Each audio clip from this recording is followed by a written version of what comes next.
I honestly did not care whether I lived or died. But now, I can... You think if he... you think if he didn't go to death row, would he still be alive? Wow. It's hard to say. I can't leave until this shit's straight. You know, I'm not...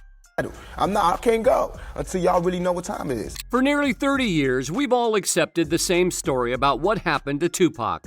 Vegas, drive-by, 6 days in the hospital, done. Case closed. But now Mopreme Shakur, Tupac's actual brother, is sitting on Piers Morgan's show, basically saying we've been fed a load of lies this whole time. This isn't some random YouTuber with a crazy theory. This is family. This is a guy who grew up with Tupac and knew him better than anyone. And he's looking straight into the camera with a calm but intense expression and suggesting that everything we thought we knew is complete nonsense. When Piers asks him about Diddy's denials, you know, all those times Diddy swore he had nothing to do with Tupac's death, Mopreme doesn't buy it, not even close. He's got serious doubts, and he's not afraid to say it publicly. What did he say that day when he called you? You know, I had my guys with me, Thug Life guys, and we heard what he had to say. He basically said he ain't have nothing to do with my brother's murder. Mopreme told Diddy years ago that the truth always comes out. That was back in 2008 when Diddy actually called him, trying to convince the family he was innocent. And now, 17 years later, Mopreme's sitting there saying, we're going to see what the real truth is. That's not random speculation. That's someone who knows more than he's letting on. You can see it in his eyes. There's something deeper here. And think about it. If your brother was M'd and you truly believe the official story, would you be on national TV questioning everything? Probably not. You'd want closure. You'd want to move on. But Mopreme is still fighting for answers 3 decades later. I get the feeling quite strongly that you don't believe Diddy. I don't think you believe a word of it. Seems like he got a whole bunch of power, like absolute power. What's interesting is how careful he's being with his words. He's not screaming conspiracy or making wild claims. He's planting seeds of doubt with the precision of someone who knows exactly what he's doing. And the timing? Diddy's facing federal charges right now. His whole empire is crumbling.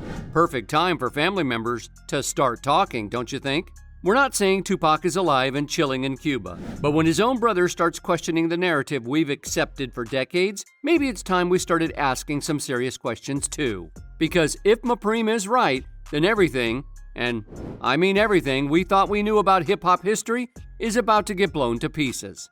So here's where things get interesting. Back in 2008, Diddy was apparently losing sleep over all the rumors connecting him to Tupac's death. And what does he do? He picks up the phone and calls the Shakur family directly.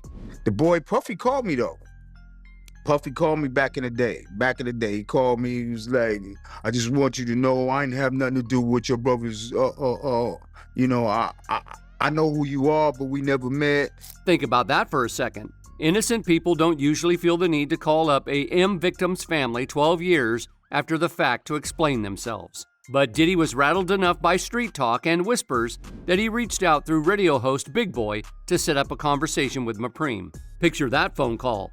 Diddy's probably got his whole team around him, maybe even lawyers, and he's trying to convince Tupac's brother that he had absolutely nothing to do with the shooting, swearing up and down that he's innocent. But here's the thing, Mopreme wasn't buying it. Not then, not now. His response was pure gold. The truth always comes out. 4 words that probably haunt Diddy's dreams to this day. And Mopreme was right about that. Fast forward to 2025 and look where we are. Diddy's facing federal racketeering charges. His mansions got raided. People are talking who never talked before. The walls are closing in. That 2008 phone call was supposed to be damage control. Diddy thought he could smooth things over with the family, maybe even get them to publicly support his innocence. Instead, it backfired completely. Why? Because Mopreme saw right through it. He listened politely, accepted the denials, but never truly believed them. And now, 17 years later, he's on TV basically saying Diddy's story doesn't hold water. We don't talk about things that are nonsense. We don't even entertain nonsense, my brother. So we're not even going to go there. If Diddy was completely innocent, why was he so worried about the rumors that he felt the need to personally reach out to the victim's family? Innocent people usually just ignore false accusations and move on with their lives. But Diddy couldn't ignore them. The whispers were getting louder. People were starting to connect the dots. And he knew he needed to get ahead of the story. Problem is, once you start making desperate phone calls to convince people of your innocence, you've already lost the game. And Mopreme's prophecy is finally coming true. The truth really is coming out. And here's where things get absolutely crazy. You know how Diddy has been denying any involvement with Tupac's death for decades. Well, now it turns out federal investigators have been sitting on some pretty damning evidence this whole time. We're talking about secret police recordings where Diddy's name gets mentioned 47 times. 47 times in connection with Tupac's shooting. And this isn't some random gossip or street rumors. These are official law enforcement interrogation tapes with Keefy D, the guy who's now charged with Tupac's M. Suge looks over, he sees you. Yeah. He looks right at you. Yeah, he looks at me.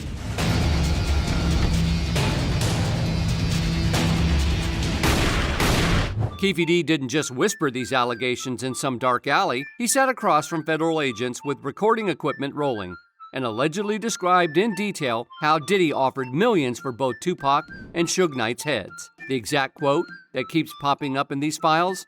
Diddy allegedly said, "I'll give anything for that dude's head." Now think about this logically. Why would federal prosecutors keep these recordings locked away for decades if they didn't contain serious evidence? Why would Keefy D's statements be considered credible enough to charge him with M based on his own confessions? Here's the really freaky part. These tapes have been sitting in evidence lockers all this time while Diddy was building his empire, winning awards, making speeches about peace and unity. Every public appearance, every denial, every time he claimed innocence, those 47 mentions were just waiting in the shadows.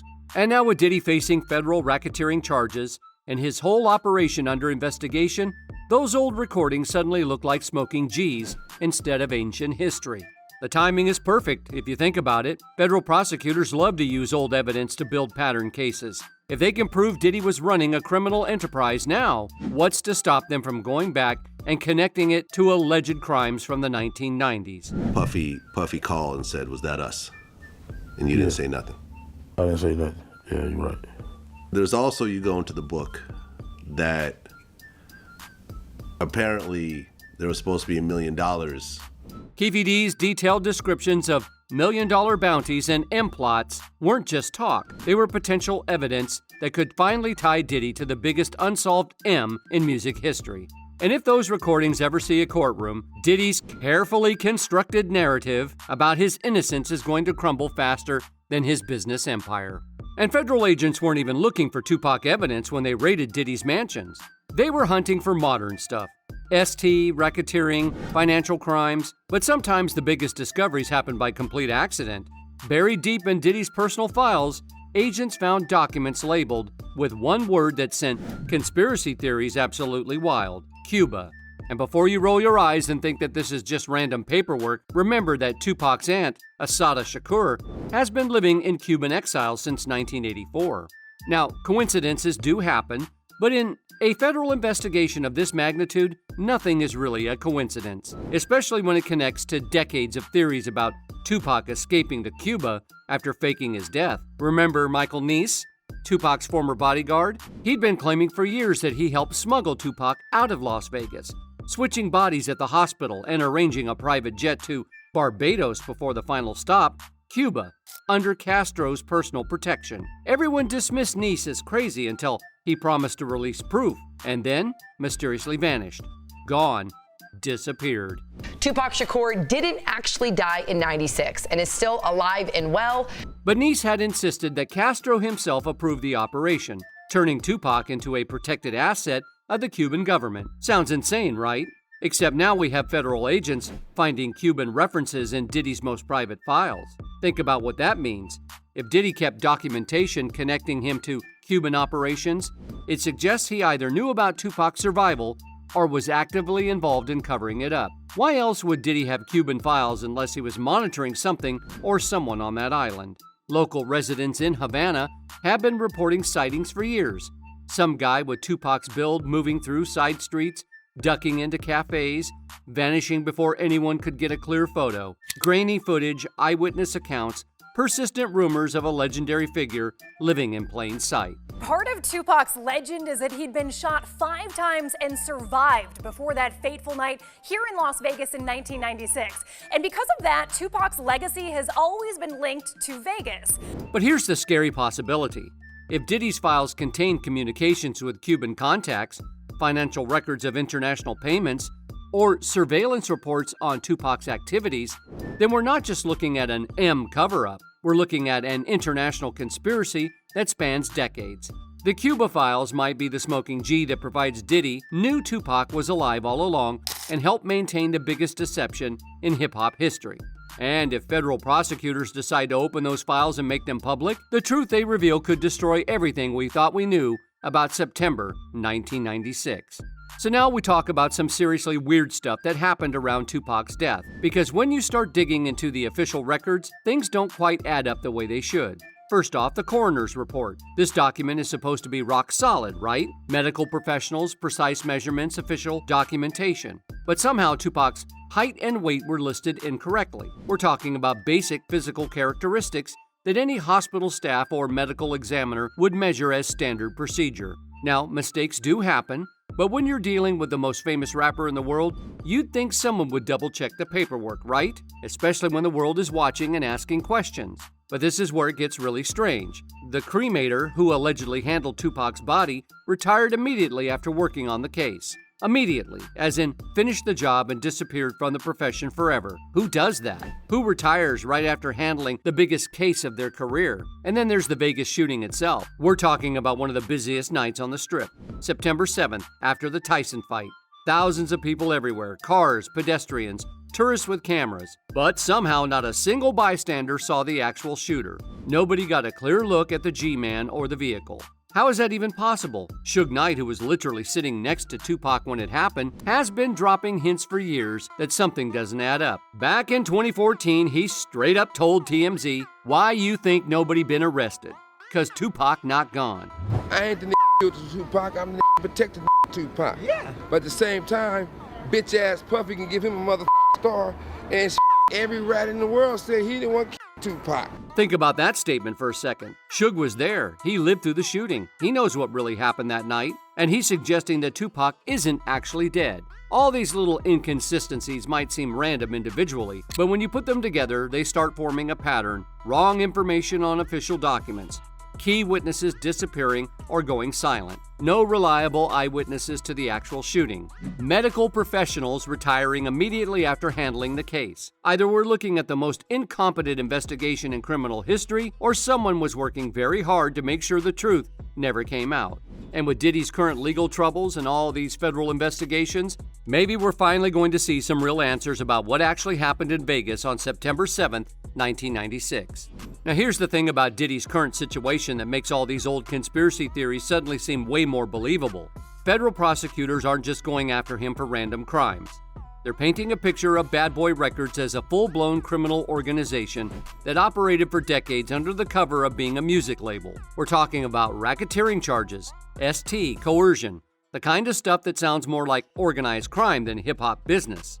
And the more details that come out, the more it looks like Bad Boy wasn't just dropping hits. It was running an operation to control, exploit, and silence people. That used the business empire he controlled to carry out criminal activity, including trafficking, forced labor, kidnapping, arson, bribery, and the obstruction of justice. Remember those infamous freak-off parties that everyone used to joke about? Turns out they weren't just wild celebrity gatherings. According to prosecutors, these were allegedly staged marathons where Diddy forced people into degrading situations, filmed everything, and then used the footage as blackmail material. Think about the psychology of that. You've got one of the most powerful men in music allegedly creating compromising material on people and then holding it over their heads for years. Anyone who tried to speak out or cause problems would suddenly find themselves facing serious consequences. And here's where it connects to the Tupac situation. If Diddy was really operating this kind of control system in the 2000s and 2010s, then what was he capable of back in the 1990s when the stakes were even higher and law enforcement wasn't paying as much attention? Former associates have described a world where saying no to Diddy wasn't really an option. where favors turned into debts, and debts could get ugly very, very quickly. Witnesses going silent, files disappearing, people who tried to speak up, either retracting their statements or never surfacing again. Sound familiar? Because that's exactly what happened with the Vegas investigation. Key witnesses went quiet. Evidence seemed to vanish. The case stalled for decades despite having multiple leads and potential suspects. But now we've got federal agents combing through every corner of Diddy's operation with modern investigative tools and unlimited resources. And what are they finding? Missing witnesses in current cases. Victim number 3 has completely vanished, can't even be reached by her own lawyer. If this is how witnesses disappear in 2025, with federal protection and modern security, imagine what could happen back in 1996 when Diddy's operation was younger, hungrier, and way more desperate to establish dominance in the hip-hop world.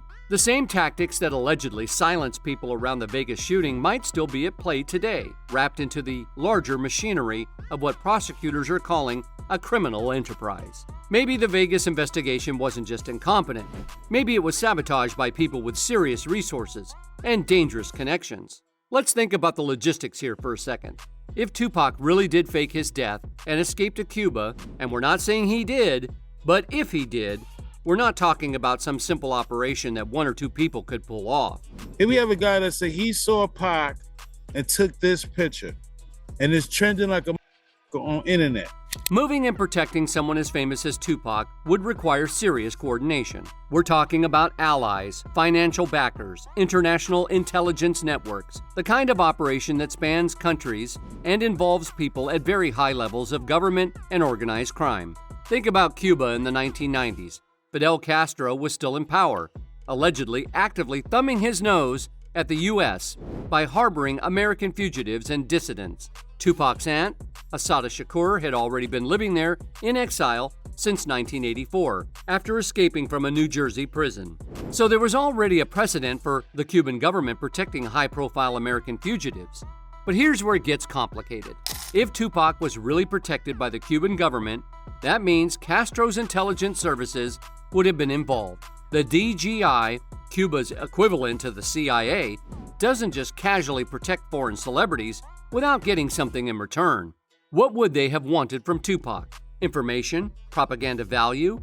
Financial compensation? If Diddy knew about this arrangement, which those Cuban files suggest he may have, then he wasn't just covering up an M. Think about all the people who would have needed to stay quiet for nearly 30 years. Hospital staff in Vegas, medical examiners, police investigators, airport security, immigration officials, Cuban government officials, international intelligence operatives. We're talking about a network of silence that spans multiple countries and government agencies. That kind of operation doesn't stay hidden unless everyone involved knows that talking would be very dangerous for their health. And if Diddy was really coordinating with international networks to keep Tupac's survival secret, then the people who helped maintain this deception had serious resources and serious motivation to make sure the truth never came out. The Cuba files might not just prove that Tupac survived, they might expose an international conspiracy involving agencies, criminal organizations, and music industry titans working together to control one of the most valuable narratives in entertainment history. And if that's what federal prosecutors find when they open those files, we're not just looking at the biggest cover-up in hip-hop history, we're looking at international espionage.